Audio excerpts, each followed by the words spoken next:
Hello students, all of you are most welcome to my YouTube channel Deep Education, and in this video we are going to tell you how to write article or essay on the topic of Chandrayaan 2 mission. तो आज की video में आज हम आपको बताने जा रहे हैं चंद्रयान 2 मिशन के जो था हमारा देश का सबसे महत्वाकांक्षी जो मिशन था स्पेस साइंस की तरफ, चंद्रयान 2। तो आज हम उसके बारे में बताने जा रहे हैं। तो चंद्रयान 2 की न केवल हम इंग्लिश बताएंगे बल्कि हिंदी भी है। वैसे ये लिखा गया जो आर्टिकल है ये इंग्लिश में लिखा है, लेकिन मैं हिंदी भी बता रहा हूँ। तो अगर ये हिंदी में भी अगर आ जाता है तो आप इसे लिख सकते हैं, क्योंकि मैं इसके साथ हिंदी मीनिंग भी बताने वाला हूँ। तो चंद्रयान 2 जो मिशन था बहुत ही महत्वाकांक्षी भारत का मिशन था और बहुत ही इम्पोर्टेंट टॉपिक है, तो ये आ सकता है। तो Chandrayaan 2 a new milestone, Chandrayaan 2 एक नया मील का पत्थर। ISRO scientist are among those who live and work hard to take India to new height. ISRO के जो वैज्ञानिक हैं are among those who live, उन लोगों में से एक हैं जो जीते हैं और कठोर परिश्रम करते हैं to take India to new height, की भारत को नई ऊंचाइयों पर ले जा सके। तो क्या हुआ इसका मीनिंग? इसरो के वैज्ञानिक उन लोगों में से एक हैं जो जीते हैं और कठोर परिश्रम करते हैं ताकि वे भारत को नई ऊंचाइयों पर ले आ सकें। ये बोला था पीएम नरेंद्र मोदी का कोट है, तो इस कोट को मैंने लिख दिया है, क्योंकि जब भी कोई आर्टिकल आता है तो उसमें कोट लिखने से आपको अच्छे नंबर मिलते हैं। और देखिए हमारे चंद्रयान 2 भी जो लिखा है, तो यहाँ पर देख सकते हैं चंद्रयान 2 थोड़ा सा स्टाइल में लिखा है, तो इस तरह से आप लिख सकते हैं। ठीक है, अब हम आगे चलते हैं। Chandrayaan 2 was India second mission to the moon.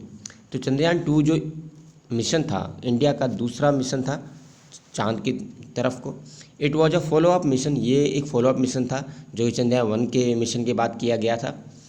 The main scientific objective, तो मुख्य जो साइंटिफिक ऑब्जेक्टिव था, जो मुख्य वैज्ञानिक लक्ष्य था, was to map and the study, वो ये था कि मैप किया जाए और स्टडी किया जाए the variations in lunar surface, जो अलग अलग विभिन्नताएं देखने को मिलती हैं चंद्रमा के सरफेस पर, उनका अध्ययन करना था, उसकी मैपिंग करना था, उसका अध्ययन करना था। और कंपोजिशन एज वेल, और सरफेस का कंपोजिशन मतलब उसका जो लूनर सरफेस है, चंद्रमा की जो सतह है वो किस किस से बनी हुई है, और इसके साथ ही लोकेशन का पता करना and abundance of lunar water, और कहाँ पर पानी की मौजूदगी है और कहाँ पर पानी ज़्यादा मात्रा में है इसका पता करना था, जो बर्फ़ वहाँ पर पाई जाती है उसके अंदर। तो चंद्रयान 2 भारत का दूसरा मिशन था चांद में, और ये एक फॉलो अप, यह है चंद्रयान 1 के बाद, चंद्रयान 1 मिशन के बाद दूसरा मिशन था। और मुख्य वैज्ञानिक जो लक्ष्य था वो ये था कि वहाँ की मैपिंग की जाए और वहाँ के जो चंद्रमा का जिसकी जो सतह है उसका वो किस किस से बनी हुई है इसकी जांच की जाए, और साथ ही साथ इसका पता लगाया जाए कि चांद पर कहाँ पर पानी है और पानी की प्रचुरता कितनी है। Chandrayaan 2 was launched from Satish Dhawan space centre in Sriharikota, India. तो चंद्रयान 2 को लॉन्च किया गया था सतीश धवन स्पेस सेंटर से, जो कि श्रीहरिकोटा भारत में है, with the help of launching vehicle, जिसमें जो कि लॉन्चिंग व्हीकल जो है GSLV रॉकेट, उसकी मदद से किया गया था 22 जुलाई 2019 में।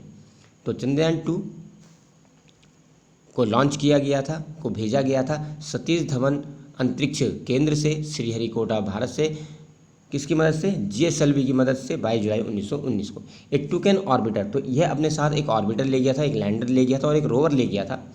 The lander and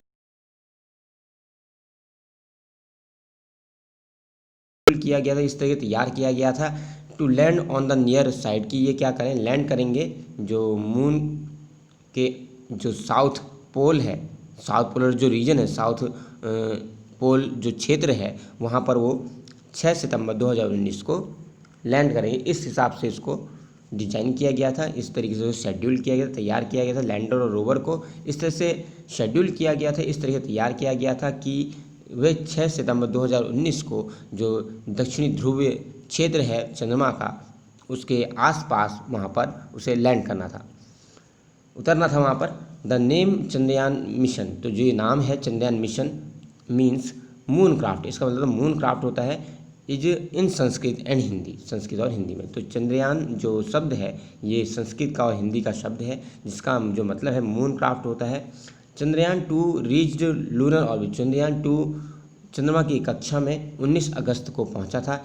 it's lander had to make a soft landing, इसके लैंडर को सॉफ्ट लैंडिंग करनी थी चंद्रमा की सतह पर on the surface of the moon, but unfortunately during the moon landing, लेकिन दुर्भाग्य से जो मून लैंडिंग के दौरान जब यान चंद्रमा में उतर रहा था, उसके प्रयास कर रहा था चंद्रमा की सतह पर उतरने का प्रयास कर रहा था, तो 6 सितंबर को इसरो के जो ऑफिसर थे उन्होंने और जो वैज्ञानिक थे उन्होंने लैंडर के साथ और प्रॉब जो था, जो उसके अंदर जो प्रॉब भेजा गया जिसे जांच पड़ताल करनी, जो रोवर था उसके साथ उसका कांटेक्ट टूट गया।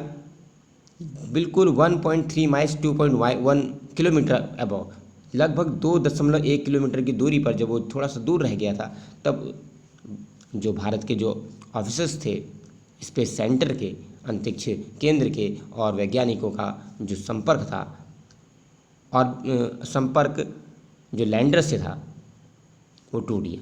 The lander did a hard landing, तो लैंडर की एक हार्ड लैंडिंग हुई थी। लैंडर उतरा तो था लेकिन वो उस तरीके से नहीं उतर पाया जिस तरीके से उतरना था, तो लैंडर की हार्ड लैंडिंग हुई थी मून पर। Soon the orbiter found the Vikram lander, लेकिन शीघ्र ही ऑर्बिटर ने विक्रम लैंडर का पता लगा लिया था अपने हाई रेजोल्यूशन कैमरा और थर्मल इमेज जो थी लैंडर कि उसने ली, इससे पता लगाया कि वो कहाँ पर है। Scientist made every effort, scientist ने बहुत सारे प्रयास किए टू मेक अ कॉन्टैक्ट, कि वो उसके साथ विक्रम लैंडर के साथ कॉन्टैक्ट स्थापित कर पाए, लेकिन वो कर नहीं सके। हाउ दिस मिशन, फिर भी जो भी है इस मिशन को कम से कम 95% कहा जा सकता है सक्सेसफुल रहा था, क्योंकि जो ऑर्बिटर है चंद्रयान 2 मिशन का इज स्टिल वर्किंग, वो आज भी काम कर रहा है। हाई रेजोल्यूशन कैमरा है of the orbiter are capable to take clear image, वो इस योग्य हैं कि वो क्लियर इमेज ले सकते हैं लूनर सरफेस की। द ऑर्बिटर विल प्रॉप, जो ऑर्बिटर है वो वहाँ से भी रहकर प्रॉप कर सकता है, मिनरल्स को जांच सकता है जो मून पर पाए जाते हैं और कंफर्म कर सकता है जो प्रेजेंस ऑफ वाटर है नियर साउथ पोल, उसकी मौजूदगी को भी वो कंफर्म कर सकता है, पक्का कर सकता है। इट वॉज चंद्रयान 1, ये चंद्रयान 1 मिशन था जिसने रिवील किया था, जिसने दुनिया के सामने ये प्रकट किया था, पानी की मौजूदगी को बताया था चंद्रमा पर कि चंद्रमा पर पानी की मौजूदगी है टू द होल वर्ल्ड, पूरी दुनिया को भारत ने ही चंद्रयान 1 मिशन के थ्रू ये सब बात बताई थी। तो यहाँ पर देखिए मैंने थोड़ा सा रफली डिजाइन किया है, यहाँ पर एक रॉकेट बना है और ये चंद्रयान चांद बना रखा। तो इस तरीके से आप क्या करें, जब भी आर्टिकल लिखते हैं तो थोड़ा सा जो डिजाइंस होते हैं या जो भी आप चित्र जो है अगर आप बना सकते हैं तो वो सही रहता है। इमेजेस बना लें, आप डायग्राम बना लें तो इससे थोड़ा और एट्रैक्टिव लगने लगता है आपका जो आर्टिकल है, जो ऐसे है। सेलेंट फीचर्स ऑफ चंद्रयान 2, अब हम बढ़ते हैं सेलेंट फीचर्स, जो खास बातें क्या थी चंद्रयान 2 की ऑर्बिटर की। तो पहले हम जा रहे हैं ऑर्बिटर के बारे में पढ़ेंगे। तो इसमें कौन कौन से उपकरण लगे थे, उनका काम क्या था। Orbiter of Chandrayaan 2 is capable of communicating with Indian as well as, तो जो ऑर्बिटर है Chandrayaan 2 is capable of communicating with Indian deep space network at Byalalu. तो बयालालू एक जगह है, यहाँ पर मैंने लिखा नहीं है बयालालू। तो जो ऑर्बिटर था Chandrayaan 2 is capable of communicating, वो इतना कैपेबल था कि वो कम्युनिकेट कर सकता था इंडियन डीप स्पेस नेटवर्क से, जो कि कहाँ पर है, बयालालू कर्नाटका में, बयालालू में है, कर्नाटक में है। As well as with Vikram lander, इसके साथ ही वो विक्रम लैंडर से भी क्या कर सकता है, कॉन्टैक्ट कर सकता है।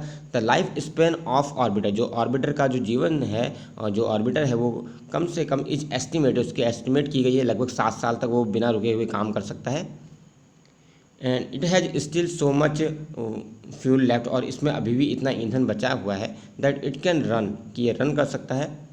It can run the orbiter for 7 years conveniently, तो ये 7 साल तक जो ऑर्बिटर को कन्वीनियंटली इसे क्या कर सकता है, उसे चला सकता है। इट हैज़ सोलर पैनल, तो यहाँ पर आप देख सकते हो बस सोलर पैनल भी लगे हुए हैं। इट हैज़ सोलर पैनल, तो इसमें सोलर पैनल भी लगाए गए हैं। It has solar panel that can use solar energy, जो सोलर एनर्जी का यूज कर सकते हैं फॉर द इलेक्ट्रॉनिक पार्ट्स के लिए, जो ऑर्बिटर के इलेक्ट्रॉनिक पार्ट है उनको चलाते रहेंगे। It has high resolution camera, इसमें हाई रेजोल्यूशन कैमरा लगे हैं टू टेक क्लियर पिक्चर, ताकि चंद्रमा की सतह की जो लूनर सरफेस है उसकी सतह की क्लियर इमेज ली जा सके, उसकी साफ तस्वीर ली जा सके। एंड इट विल प्रॉब, और ये क्या करेगा, ऊपर से ही मिनरल की को प्रॉब करेगा, मिनरल की जांच करेगा कि कौन कौन से मिनरल चंद्रमा पर पाए जाते हैं। प्रेजेंस ऑफ वाटर, और पानी का पता लगाएगा नियर साउथ पोल, दक्षिणी ध्रुव के पास। It can also take thermal images, ये थर्मल इमेजेस भी ले सकता है। विक्रम लैंडर, अब हम पढ़ते हैं Vikram lander. Vikram lander was design, Vikram lander को इस तरह से डिजाइन किया गया था कि to touch the lunar surface, कि लूनर सरफेस को टच करेगा। It had carried Pragyan rover, ये अपने साथ क्या ले गया था, प्रज्ञान रोवर को ले गया था। It had revealed, it had to release, इसे क्या करना था, प्रज्ञान रोवर को रिलीज करना था to the surface of the moon, moon के सरफेस पर। प्रज्ञान रोवर क्या है, it is a 6 wheeled robotic, ये 6 पहियों वाला एक रोबोट था, रोबोटिक व्हीकल था। नेम्ड एज प्रज्ञान रोवर, जिसे प्रज्ञान रोवर का नाम दिया गया। It had Pragyan as Sanskrit, ये जो नाम दिया गया है प्रज्ञान, संस्कृत टर्म, ये संस्कृत शब्द है। मीन्स, जिसका मतलब होता है विजडम, ज्ञान होता है प्रज्ञान। इट हैज एआई, इसमें एआई लगी थी, मतलब आर्टिफिशियल इंटेलिजेंस थी। यूज इन रोबोटिक साइंस, जिसका यूज रोबोटिक साइंस में किया जाता है। And in robotic science had to walk, और इसे क्या करना था, वॉक करना था ऑन लूनर सरफेस, चंद्रमा की सतह पर इसको क्या करना था, चलना था, इसे वॉक करना था, और वहाँ मिट्टी की जांच करनी थी। And water in lunar soil, और वाटर को जांचना था, प्रॉप करना था लूनर सॉइल पे। इट कुड कम्युनिकेट, ये कम्युनिकेट कर सकता था। It could communicate with the orbiter, ये ऑर्बिटर के साथ, और जो अदर एग्जामिनिंग डाटा है। और आफ्टर एग्जामिनिंग डाटा, और एग्जामिनिंग करने के साथ डाटा को एग्जामिन करने के बाद, it could send it to the earth, ये धरती को ऑर्बिटर के माध्यम से भेज सकता था। तो ये क्या था, ये यहाँ पर आप देख सकते हैं, ये रोवर है, प्रज्ञान रोवर, एआई क्योंकि इसमें लगी है, आर्टिफिशियल इंटेलिजेंस, इसी का इसलिए इसको प्रज्ञान नाम दिया। ये क्या कर सकता था, ये जो ऑर्बिटर है, ये ऑर्बिटर को संकेत भेज सकता था, और ऑर्बिटर, ये जो ऑर्बिटर है, ऑर्बिटर को संकेत भेज सकता था, ऑर्बिटर धरती तक संदेश भेज सकता था और साइंटिस्ट के पास। तो प्रज्ञान रोवर के बारे में आपने पढ़ा, यहाँ पर हमने बनाया भी रखा है। तो ये रफली डिज़ाइन किए गए हैं, जरूरी नहीं है कि आपकी ड्राइंग बहुत ही अच्छी हो, आप रफली डिज़ाइन भी कर सकते हैं, जिससे थोड़ा पता चल जाता हो। तो आपका जो आर्टिकल है वो देखने में बहुत अच्छा लगता है, इससे आपके 4 मार्क्स आते हैं। अब हम खत्म करते हैं, यहाँ पर कंक्लूड करते हैं। टू सम अप, संक्षेप में हम ये कह सकते हैं, we can say that Chandrayaan 2 mission, कि जो चंद्रयान 2 मिशन था, is the pride of India, भारत का गर्व है। It will prove a new milestone, एक नया मील का पत्थर साबित होगा स्पेस साइंस में, अंतरिक्ष विज्ञान के क्षेत्र में। इंडियन साइंटिस्ट जो है इसरो के हैं, मेड पॉसिबल, इसको संभव बना है। टू द टफेस्ट जॉब, ये जो सबसे कठिन काम था, to probe near south pole, कि साउथ पोल के आसपास की जांच करना, वहाँ पर की मिट्टी की जांच करना, वहाँ के की तस्वीर लेना, साउथ पोल के पास की असंभव था। इसीलिए कोई भी जो देश है दुनिया का, वो अटैम्प्ट नहीं कर सका। India is the first country, भारत एक ऐसा पहला देश है the world who try to land on the most difficult part of the moon, जिसने भारत के सबसे कठिन हिस्से में जाने की कोशिश की। So we should be proud, तो हमें गर्व होना चाहिए, टू बी एन इंडियन, कि हम एक भारतीय हैं। One day we will make it possible, हम इसको जरूर संभव बनाएंगे। That we expected with Chandrayaan 2, जो हमने एक्सपेक्ट किया था चंद्रयान 2 मिशन से, लेकिन कर नहीं पाए पूरा, तो लैंड नहीं हो पाया था, हार्ड लैंडिंग हुई थी, सॉफ्ट लैंडिंग हो पाएगी, आशा करते हैं। हमारे जो साइंटिस्ट हैं will write the saga, saga का मतलब होता है कि एक वीर गाथा लिखेंगे, सफलता की एक नई वीर गाथा लिखेंगे चंद्रयान 3 मिशन के साथ। Don't forget failures are stepping stone steps to success, तो फेलियर्स जो होते हैं, ये मत भूलिए कि जो फेलियर्स हैं वही स्टेप्स होते हैं, वही सीढ़ियाँ होती हैं सफलता की तरफ। तो इसे लास्ट में एक कविता के साथ मैंने यहाँ पर कंक्लूड किया है। सपना टूटा है आज हौसला नहीं, गिरा हूँ लेकिन मरा नहीं, एक चांद आऊँगा मैं फिर से अपने सपने लेकर, एक नया विक्रम, एक नया रोवर लेकर, तो इंतज़ार कर बस नए मिशन का, चंद्रयान 3। तो अगर आपको ये पसंद आया है, जो ऐसे आर्टिकल मैंने पढ़ा है यहाँ पर, तो आपको यहाँ पर आइडिया हो गया होगा कि किस तरीके से इसे लिखना है, और इस तरीके से आप लिख सकते हैं, और आप हमें फॉलो कर सकते हैं। हमारा जो नंबर है वो है 8171661351। अगर आपको इसका PDF चाहिए तो आप हमें कांटेक्ट कर सकते हैं व्हाट्सअप नंबर पे 8171661351 पर, और या इसके अलावा आप हमें टेलीग्राम में भी फॉलो कर सकते हैं, दीप एडू जोन करके, दीप एडू जोन करके हमारे नंबर से सर्च कर सकते हैं। Thank you very much. Like कीजिए, शेयर कीजिए, सब्सक्राइब कीजिए, और ज़रूर बताइए कि आपको ये जो आर्टिकल है वो कैसा लगा, हमारा प्रयास कैसे लगा। Thank you very much.